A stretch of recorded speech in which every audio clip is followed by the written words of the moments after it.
Sorpresang hinandaan ni Jericho ang kanyang inang si Mommy Rose sa kaarawan nito. Kasama niya sa espesyal na okasyong ito ang kanyang anak na si Santino.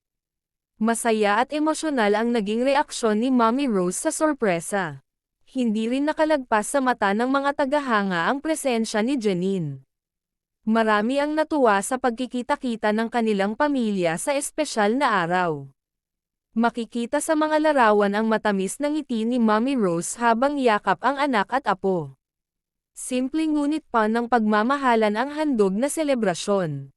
Nagbahagi rin si Jericho ng mga mensahe ng pasasalamat para sa kanyang ina. Nagbigay naman ng kasiyahan si Santino sa kanyang lola sa pamamagitan ng munting handog.